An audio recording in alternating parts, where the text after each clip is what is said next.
Right a dialogue between two gentleman on the soaring price of commodities. অর্থাৎ নিত্যনৈমিত্তিক যে জিনিসপত্রের দাম বৃদ্ধি পাচ্ছে এই নিয়ে দুই বন্ধুর মধ্যে কথোপকথন। Amal, hello Bimal, are you returning from the market? এই যে বিমল, তুই কি বাজার থেকে ফিরছিস? Bimal, yes. Let me tell something, কিছু বল। The day is not far when you will have to start. সেদিন আর বেশি দূরে নেই, আমাদেরকে উপোস করে কাটাতে হবে। অমল, হয় কেন? Have the prices rising again? আবার কি জিনিসপত্রের দাম বেড়েছে? বিমল, রাইজিন বাড়া মানে ইট ইজ স্কাই হাই, এটা আকাশচুম্বী হয়েছে। The prices of all the vegetables have increased 40% to 70%। বর্তমানে শাকসবজির দাম 40 থেকে 70% বেড়েছে। And 1 dozen egg costs ₹96। 1 dozen ডিমের মূল্য হয়েছে 96 টাকা।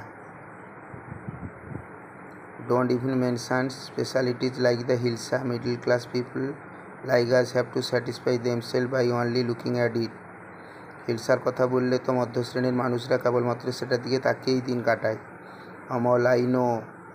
জাস্ট ইয়েস্টারডে অ্যাট অফিস, গতকাল অফিসে I অর্ডারেড A vegetable thali. It costs me only ₹150 and a cup of tea from the local tea stall cost ₹10।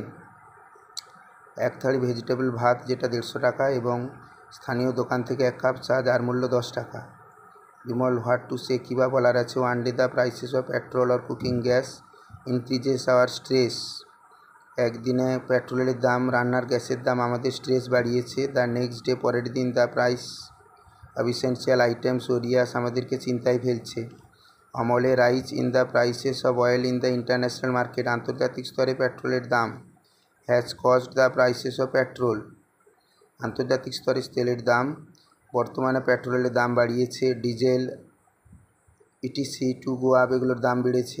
Das in turn, এভাবেই has affected the economy of our country leading to the হাইজিন prices of the essential commodities. এভাবে জিনিসপত্রের দাম বাড়ছে এবং বর্তমান দিনে অর্থনৈতিক চেহারাও বদলেছে। Only God knows when things will get better, কেবলমাত্র ভগবানই জানেন কখন ভালো পরিস্থিতি তৈরি হবে। Bimal, all we can do is to wait, এখন আমরা যেটা করতে পারি অপেক্ষা করা। And pray for things to change, এই জিনিসের পরিবর্তনের অপেক্ষা করা ছাড়া বা প্রার্থনা করা ছাড়া আর কোনো উপায় নেই। এরকম সুন্দর সুন্দর রাইটিং পেতে অবশ্যই চ্যানেলটিকে সাবস্ক্রাইব করতে হবে। Thank you.